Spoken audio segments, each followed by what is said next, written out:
जय हिंद जय भारत। रेबल सदानंद पति लगातार दौरे पे और 23 दिन के बंगाल के दौरे के बाद सिंघू बॉर्डर और टिकरी बॉर्डर और चिल्ला बॉर्डर किसान आंदोलन का पूरा समर्थन देते हुए नमस्कार, सत श्री अकाल, सलाम और हलो आप सभी लोगों को भाइयों। लेके चलता हूँ मैं अपने सहयोगी अजीज मित्र रेबल सदानंद जी की ओर। रेबल बात कर रहे हैं किसान के हक के, किसान आंदोलन के बारे में। जय हिंद, जय किसान, जय Bharat.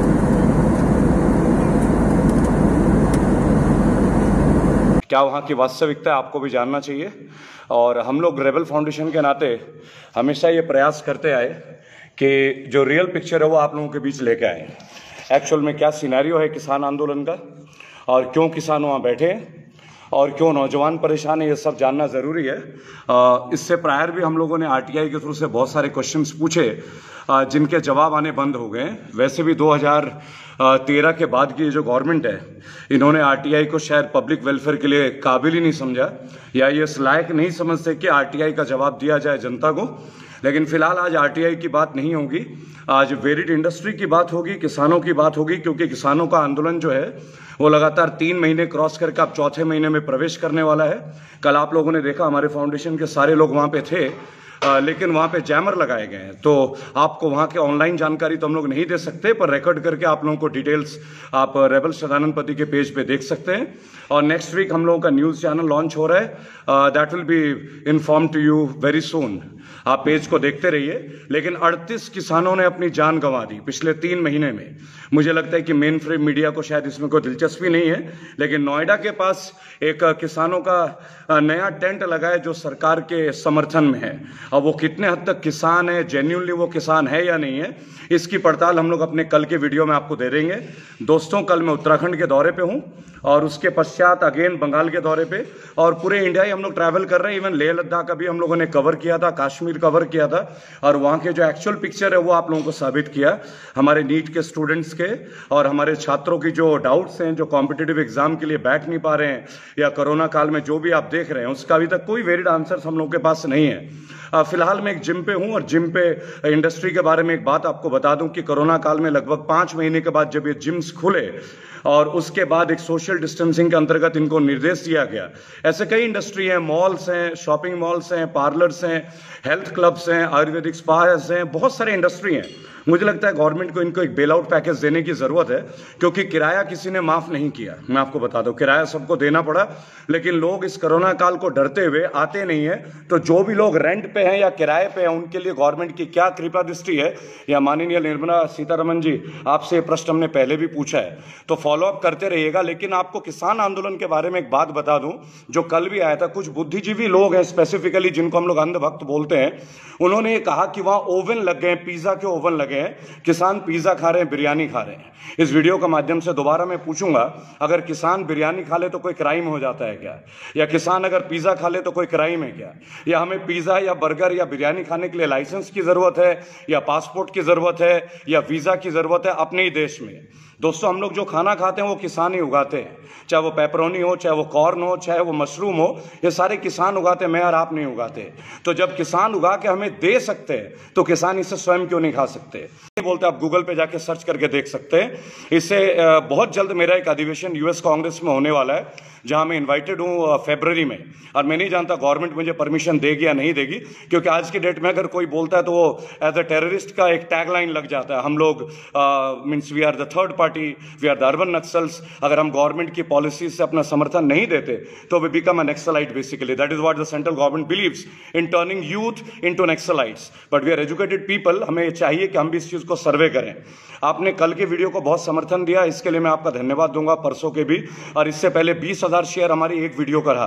So thank you for your precious support. लेकिन ये सपोर्ट हमें केवल ऑनलाइन नहीं चाहिए होगा। मैं चाहता हूं कि जिस तरह से सिंघू बॉर्डर पे हमारे आज 350 वॉलंटियर, मेरे फाउंडेशन के वॉलंटियर आज 72 घंटे से वहीं पे लगे हैं। आने वाले महीनों तक हम वहीं लगे रहेंगे। मैं स्वयं अगर ट्रैवल कर रहा हूं तो मेरे फाउंडेशन के लोग इस जिम्मेदारी को उठा रहे हैं। और आप लोगों को इस वीडियो के माध्यम से बताना चाहूंगा कि किसान को आपसे कुछ उपेक्षा या अपेक्षा नहीं है। The farmers want to be heard properly.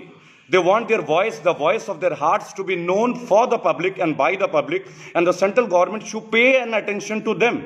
अगर आप बोलते हैं कि ये बिल उनके लिए है तो आपको उनके पास जाने में क्या परेशानी, आप उनके पास चले जाइए। माननीय प्रधानमंत्री, हमने पहले भी आपसे विनती की है कि आप स्वयं क्यों नहीं आते, या कृषि मंत्री स्वयं सिंगू बॉर्डर क्यों नहीं जाते, आप फार्मर्स को बुलाते क्यों हैं? वहाँ लाखों फार्मर्स हैं, अपने पत्नी अपने बच्चों के साथ बैठे हुए हैं। आप वहाँ स्वयं चले जाएं और एक काम कीजिए, अपने मंत्रियों को, अपनी टीम को साथ लेके जाएं और वहाँ जाके एक बार पूछिए तो सही कि उनकी विषमताएं किन चीज़ों को, इतना कुंठित होने की क्या आवश्यकता है सेंटर को। एक तरफ बंगाल दौड़ रहे हैं आप, एक तरफ राजस्थान में पलटी मारने का सोच रहे हैं, एक तरफ आप ये सोचते हैं कि किसान आंदोलन। माननीय सुप्रीम कोर्ट ने भी अपने वर्डिक्ट आपको क्लियर कर दिया है कि to protest is a basic fundamental right of every Indian citizen throughout the world.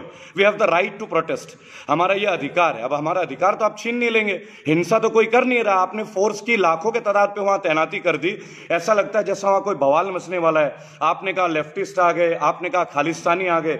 मैं इस वीडियो के माध्यम से एक बात पूछना चाहूंगा कि जब अंग्रेजों के खिलाफ सरदार लड़े थे तो सरदार योद्धा कहलाते थे, जब मुगलों के खिलाफ लड़े तो वो योद्धा कहलाते थे।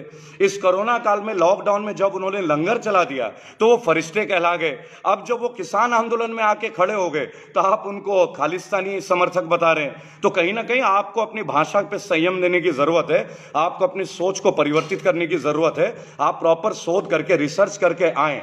वो लोग आए हैं किसी को कष्ट देने के लिए नहीं, वो लोग आपको ये बताने के लिए आए कि अगर आपने कोई बिल उनके लिए बनाया तो ये आपका फर्ज एवं कर्तव्य बनता है कि आप उन तक जाएं, उनके बीच में खड़े हों, उनसे पूछिए उनको इस बिल की जरूरत है या नहीं है। अगर आप छात्रों के लिए कुछ करेंगे तो you have to come to the students.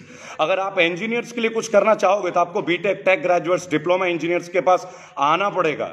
अगर आप कुछ मेडिकल का करते हैं तो इंडियन मेडिकल एसोसिएशन IMA, इन्हें आना पड़ता है डॉक्टर्स के लिए, वेटरनरी डॉक्टर्स के लिए। अभी BAMS वाले भी आंदोलन कर रहे हैं क्योंकि सरकार ने उनकी उम्मीदों पर पानी फेरा है। तो उसी तरह अगर आप किसानों के बारे में कुछ बात करेंगे, you have to come to the farmers of the different territory of India.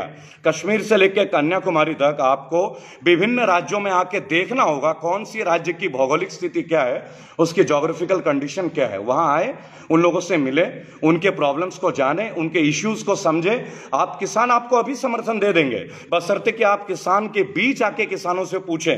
लेकिन अगर आप ये कहते कि नहीं किसान आप तक आए, किसान दिल्ली आए, तो देखो किसान तो महाराष्ट्र से दिल्ली तक आ चुके, गुजरात के किसान भी आ रहे हैं, मध्य प्रदेश के किसान भी वहां डेरा डाल चुके, उत्तराखंड, पंजाब, हरियाणा, पंजाब और हरियाणा में तो आपका ही टोटल शासन है, बीजेपी का ही शासन है। इतने दिन से हरियाणा में लोगों ने आपको आवाज दी, लगभग 3 महीने से पंजाब के किसान कार्यरत रहे, वो हड़ताल नहीं कर रहे, वो चाहते कि उनकी आवाज सुनी जाए। They want you to pay attention to their problems, ना कि आप उनके लिए कोई प्रॉब्लम क्रिएट करें। अब तोमर साहब कहते हैं कि बहुत फायदे का बिल है। तोमर साहब, आपके कितने बच्चे जो हैं वो खेती करते हैं, आप मुझे बता सकते हैं? मैंने पहले भी बोला है, किसान के बच्चे जो वही जवान बनते हैं, आप मंत्रियों के औलाद नहीं बनते। क्योंकि देखिए, अमित शाह के बेटे जय साहब BCCI के सेक्रेटरी बन जाते हैं, राजनाथ सिंह के पुत्र नोएडा के MLA बन जाते हैं, पंकज सिंह। ऐसी एक लंबी लिस्ट है कांग्रेस की, आपके सभी राजनीतिक पार्टियों का। लेकिन मैं फिर भी आप लोगों को धन्यवाद दूंगा कि ये देश जो अलग थलग पड़ा हुआ था आपस में, अपने भौगोलिक स्थिति को लेके, अपने कल्चर को लेके, लेकिन आपने जो किसानों को छेड़ दिया ना, उसकी वजह से पूरा राष्ट्र एक हो गया है। ये जरूरी नहीं है कि आपकी हर सोच जायज हो, ये जरूरी नहीं है कि हर पॉलिसी जो आप बनाते हैं वो देश के लिए हितकारी है। आप कहते हैं कि 3 बीघे का, 4 बीघे का किसान डायरेक्ट आके सामान बेचे, तो चलिए मुझे एक बात का जवाब दे दें। कानपुर देहात में रहने वाला व्यक्ति जिस पे 5 बीघे जमीन हो, अगर वो आलू उगाता है, वो दिल्ली में लाके आलू को बेचेगा कैसे? फ्लिपकार्ट से बेचेगा, स्नैपडील से बेचेगा। आप जानते हैं स्नैपडील के क्या रेट हैं, फ्लिपकार्ट के क्या रेट हैं। एक तय, अगर आपको यही काम करना था तो पहले आप प्रोसेस को तय करते। आपने 2020 में ये बिल पास किया और 2019 में 17 कंपनी अदानी जी ने अलग अलग राज्यों में अपना एग्री फर्म बना दिया। पानीपत में 100 एकड़ का उनका कंस्ट्रक्शन 2019 से चल रहा है। तो इसका मतलब है आपने ये प्रायोजित और सुनियोजित तरीके से इस कार्य को किया। माननीय प्रधानमंत्री जी, अपने टीम में एजुकेटेड लोगों को लीजिए। स्मृति ईरानी जी से लोगों को अगर आप टीम में ले लेते हैं जो आज भाषण दे रहे हैं, अगर आप भूल गए तो मैं आपको याद दिला दूं, आपने माननीय स्मृति ईरानी जी को शिक्षा मंत्री अपॉइंट कर दिया था। शी वॉज जस्ट +2, 12वीं पास की थी। अपने एफिडेविट में उन्होंने ग्रेजुएट बता दिया था। आपके मंत्री ने संविधान के सामने उन्होंने गलत स्टेटमेंट दिया, बाद में साबित हुई कि वो 12वीं पास है। और एक 12वीं पास महिला को आप आईआईटी जैसे इंस्टीट्यूट हैंडओवर करते हैं, सीबीएसई जैसे इंस्टीट्यूट का हैंडओवर करते हैं। आप सोचिए, एक पीएचडी का स्कॉलर, उसके लिए एक 12वीं पास। अगर ये आपका ज्यूरिसडिक्शन है तो somewhere I don't agree with your jurisdiction. I think your vision is lacking a mission. Basically कहीं ना कहीं आपको अटेंशन देने की जरूरत है। केवल राम मंदिर, केवल 370 ये कहने से लोगों की बेसिक प्रॉब्लम दूर नहीं हो जाती। 5 इंडस्ट्री है। मैं इस वीडियो के माध्यम से आपको चेताना चाहूंगा। देखिए, सबसे पहले सर्विस इंडस्ट्री को ले लेते हैं। होटल एंड रेस्टोरेंट, जिन लोगों ने लीज पे, रेंट पे लेके रेस्टोरेंट और होटल चलाए, कोरोना काल में बंद रहे, आपने आदेश दे दिया बंद किया जाए। आपके अपील से कुछ नहीं होगा सर। आपको उनके लिए एक फाइनेंशियल बैकअप प्लान देने की जरूरत थी। जो लाख लाख रुपए लेके, किराए लेके दिल्ली, एनसीआर, मुंबई, कानपुर, लक्षद्वीप, कश्मीर में जो रेस्टोरेंट चलाते थे, वो अपने स्टाफ की सैलरी कहां से दे पाएंगे अगर उनका रेस्टोरेंट चले ही ना, अगर उनका होटल चले ही ना। लेकिन वो आगे क्राइसिस में लोगों की दुकानें बिक गई। आज ये ब्यूटी इंडस्ट्री में पार्लर्स, आपके ये जितने हमारे जो शेवर्स वगैरह होते हैं, जो हमारे बाल काटते हैं, राइट, नाई बोलते हैं हम इनको शुद्ध लैंग्वेज में, उनकी दुकानें बंद हो गई।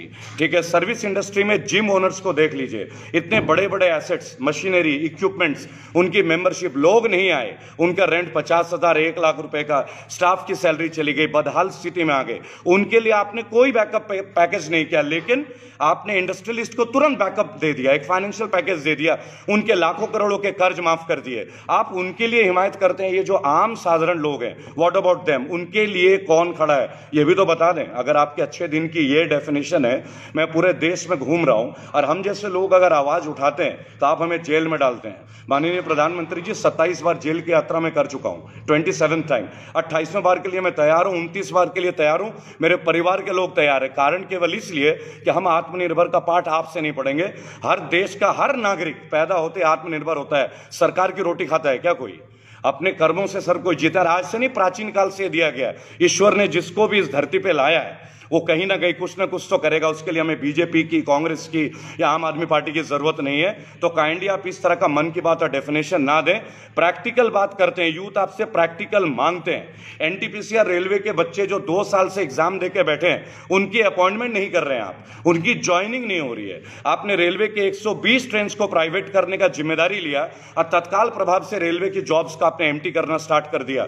मुझे ये बता दें कि उन लोगों को आप कहां सेटल करेंगे, उनको आप कहां जॉब देंगे? 40 साल की उम्र के बाद सेम इंडस्ट्री में कहां जॉब मिल जाएगी जब आप उन्हें अपने परमानेंट जॉब से हटाते हैं? आपने एलआईसी के लोगों को हटाना स्टार्ट कर दिया।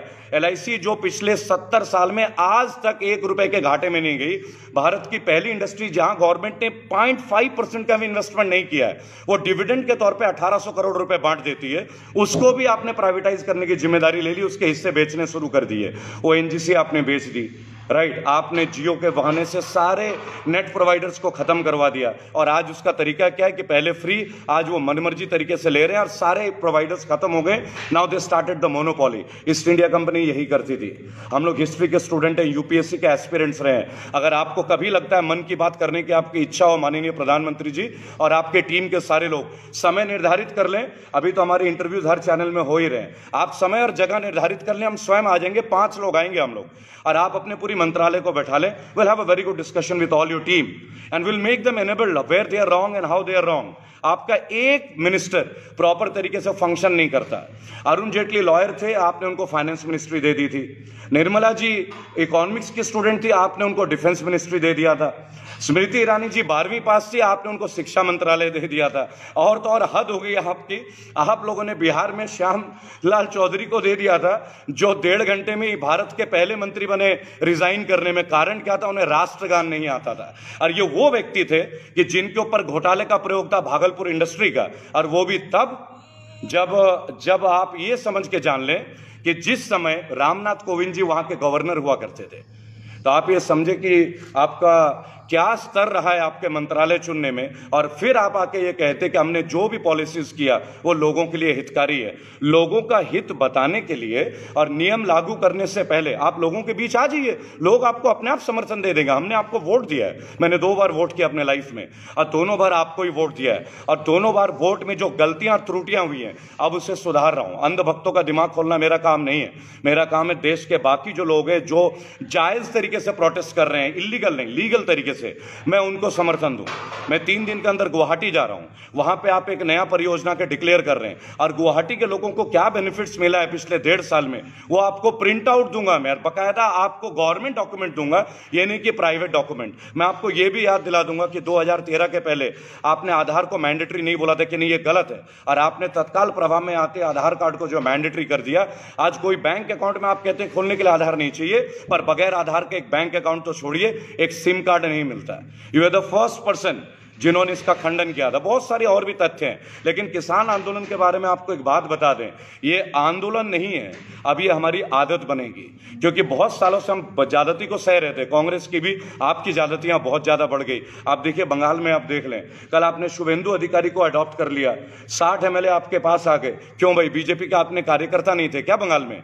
बीजेपी के कार्यकर्ता निठल्ले बैठे हुए थे क्या बंगाल में, जो आपको टीएमसी के कार्यकर्ता और एमएलए एमपी को लेने की जरूरत पड़ गई? अगर आपके अपने कार्यकर्ता काम करते हैं and they are so honest, आपको दूसरे के लोगों को चुराने की क्या जरूरत पड़ी है? आपने कर्नाटका में यही किया, आपने गोवा में यही किया, आपने राजस्थान में यही किया, मध्य प्रदेश में यही किया, आपने महाराष्ट्र में यही किया, लेकिन उद्धव भाव ने आपको सही तरीके से समझा दिया कि साम दंड भेद उन्हें भी आता है। पर बंगाल में जो आप कर रहे हैं, इससे तो आपकी छवि धुबिल नहीं, छवि मिटने वाली है। मैं आपको बता दूं, आप टीएमसी के सारे जिनको भ्रष्ट बताते थे, मुकुल रॉय, शारदा घोटाले के मुख्य आरोपित, आज वो बीजेपी के प्रमुख व्यक्ति हैं पश्चिम बंगाल में। ये आपके अच्छे दिन है, ये आपके मीन्स आत्ममंथन के लोग हैं, और ये वो लोग हैं जो कालाबाजारी रोकेंगे, और ये वो लोग हैं जो भ्रष्टाचार रोकेंगे। Somewhere you have to come out in public, you have to make things in a very proper order. मैं आपको केवल एक बात बताऊंगा, रेबल फाउंडेशन के 11 करोड़ से जो ज्यादा लोग हैं हमारे अपने फाउंडेशन के, वो आने वाले पूरे टाइम में 2022 और 2024 हमारा लक्ष्य है कि यूथ पार्लियामेंटेरियंस को हम लोग पार्लियामेंट में ले आए। आपको और आपकी टीम को और कांग्रेस के ये पप्पू जैसे लोगों को हम लोगों ने सड़क से संसद तक पहुंचाया था। रेबल फाउंडेशन आपको प्रॉमिस करता है कि हम लोग 2024 में पुनः आप लोगों को संसद से सड़क तक वापस ले आएंगे। हम लोग उन लोगों को अगेन ले आएंगे पार्लियामेंट में जिनका क्राइम का एक ट्रैक रिकॉर्ड ना हो, उसके विरुद्ध अगर आप हम पे मुकदमे लिखवाते जाएंगे, हम मुकदमे लेते जाएंगे, हमारे घर वाले झेलते जाएंगे। आप एक बागी को अंदर करेंगे, लाखों बागी पैदा ही होंगे। वैसे भी आपने किसानों के रूप में करोड़ों बागी तैयार कर लिया है। भारत जो है, मैं हिंदुस्तान में यकीन नहीं करता, भारत में यकीन करता हूं। मेरे राष्ट्र का नाम भारत और मैं गर्वित भारतीय हूं। इस वीडियो के माध्यम से मैं पुनः आपको बोलूंगा, कल उत्तराखंड की टीम से मैं मिलने जा रहा हूं। वहां आपके बीजेपी के कोर टीम है, जो लोग ये कहेंगे कि आपका ये जो फार्मर बिल है, फार्म ऑर्डिनेंस है, ये गलत है,